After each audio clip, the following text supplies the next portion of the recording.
Hey everyone, today I just wanted to talk about something that was so amazing.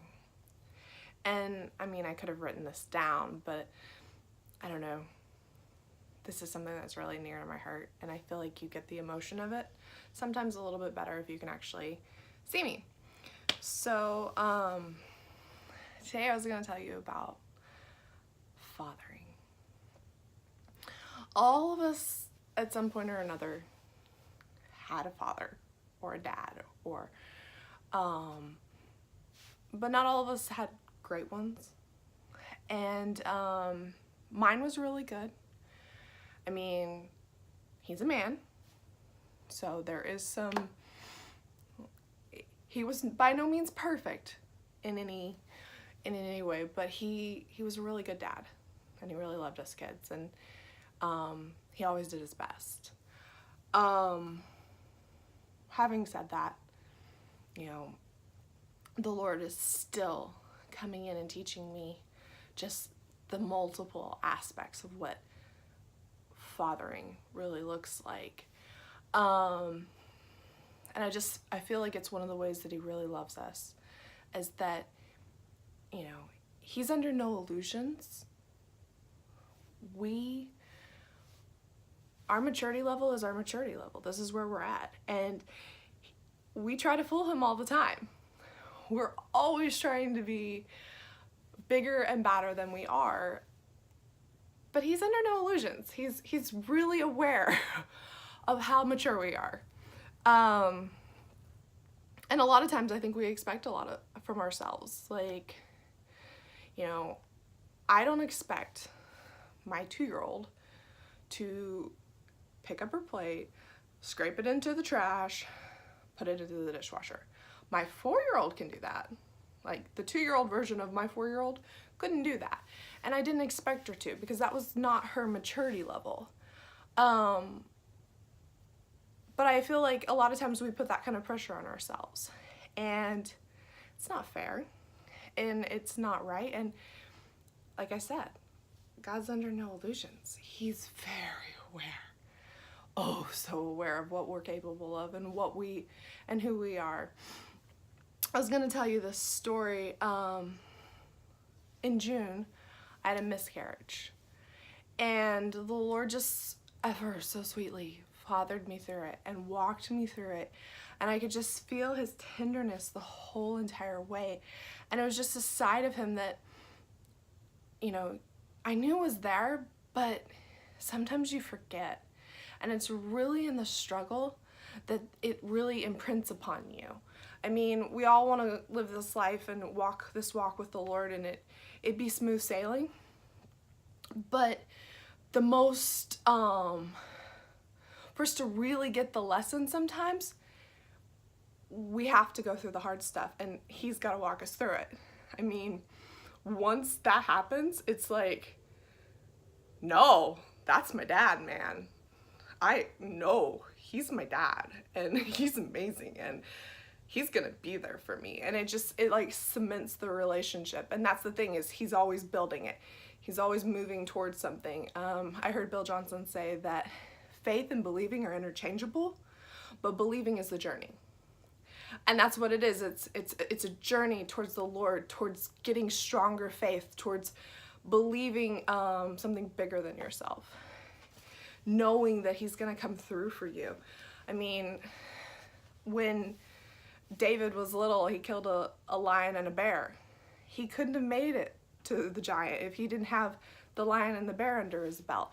And that's the Lord. He's not gonna expect you to get to that giant immediately. He's going to help you, and he's gonna father you through the lion and the bear. But don't be under any illusions. The giant is coming. Like, just because you didn't let him father you through those moments doesn't mean you're not going to experience them. He's given you so many opportunities to just let him be him in your life, and you've got to trust him, and you've got to let him do this. Anyway, so getting on to fathering. So I had a miscarriage, and the Lord like walked me through it. He was like, okay, I want you to take a test on Tuesday. Right after I started bleeding and everything. I was still bleeding. And if you read online, it takes a long time to get that out of your system. And I'm like, well, God, you said I'd have a February baby. How's this gonna even work? The baby I miscarried was due February 1st, and I was already 5 weeks pregnant. So we were already kind of past the gap here. And if the pregnancy hormone didn't leave my system, there was not ever going to be a baby until that happened. Well, I took a test on Tuesday. It was negative. So the hormone had already left my system. But God knew, and he told me to take it that day. And I was like, okay, God, when do I take my next test? And he was like, you're gonna take it the 28th. I mean, the Lord normally doesn't speak to me quite like that, but he did. He was fathering me. I mean, it was the most amazing experience. And I was like, okay, that's what we'll do. So the day gets closer and closer, and I know I'm going to be out of town. And I'm like, but that's not fair. Richard needs to see. He needs to be a part of this. And so by the 26th, I had gotten to be an impatient 3-year-old. I was like, okay, so God, can we do it? Can we do it? Because I normally ovulate really early, and my tests light up like Christmas trees, and it's like, I was quite sure that if I was pregnant, it was going to show up. And God was just, doing some kind of weird faith exercise for me. And God was like, finally, after asking him a couple times, I heard him very gently. He wasn't annoyed. He wasn't aggravated. He didn't act like I was questioning his judgment. He acted like it was okay. Like he was okay with me doing this. And he was like, yeah, Abigail, you can take the test. And I was like, you know how when your parents give in and you're like, but why? You said no.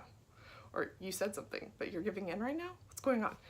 That's kind of what it was. And so I waited till Richard got home. I took the test. It was a big fat negative.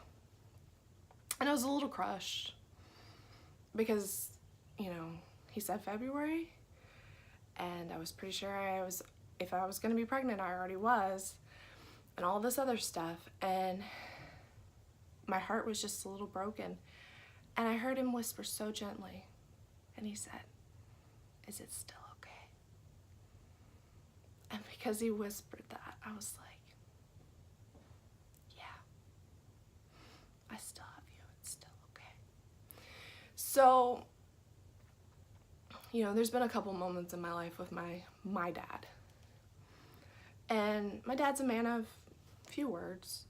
But there's been moments where he showed up more than I expected, and he'd call me in. Some of my most crushing moments, he called me and he was just like, do you need me to come get you? And when that happens, you just know you're being fathered. And it's the most real feeling, because even if you don't really, you're okay. You're gonna make it and you're gonna be there, but you know that he comes, and he said he would, and he would, and you mean something to him. And that's how that moment was for me, because it was like I felt Jesus saying, is it still okay? I told you not. This is why I told you not to take this test this day. Is it still okay? And it was amazing. I was so humbled because, I pushed my own agenda, and he knew I wasn't mature enough, and he knew I didn't trust him, and he wasn't mad at me. He knew where I was, and he wasn't mad at me. And so 2 days later, the day that he told me to take the test, I took a test. And there was this really, really faint line. And my mom was like, I can't even see that line. I'm sorry, I'm trying, but I can't even see it. And later on that night, I went to bed and I took the test again later that night. I woke up at 11:45. God, I think God woke me up. I took the test and the line had doubled, and everybody could see the line then. That was the first day that I could have taken that test, and it showed. And he knew that. And he fathered me again. You know, we're not fooling him. He loves us. He is not trying to harm us. He is not trying to,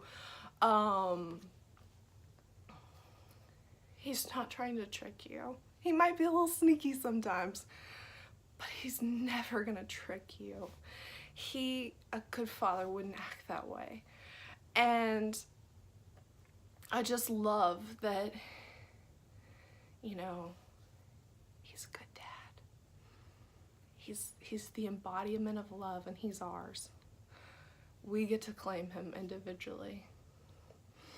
You know, everybody that was ever around Jesus felt like Jesus was theirs. Like, if you read in John, John's like, I am his beloved, you know, John, the beloved.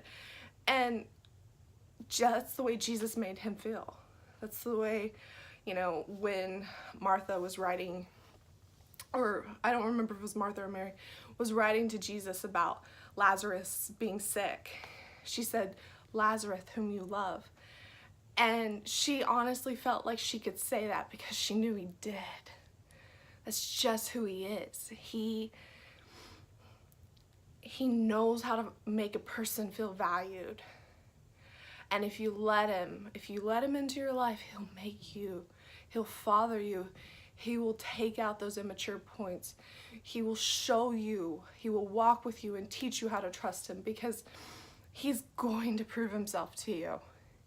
He's not mad at you that you're not where you think you should be.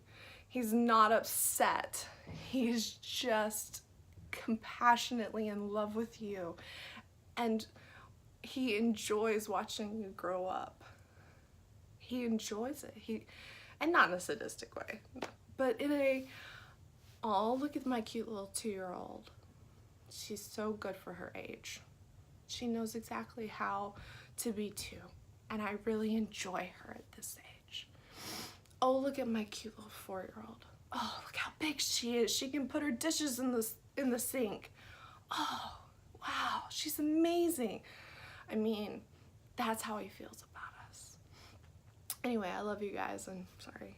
I honestly, if you know me, I don't cry. But anyway.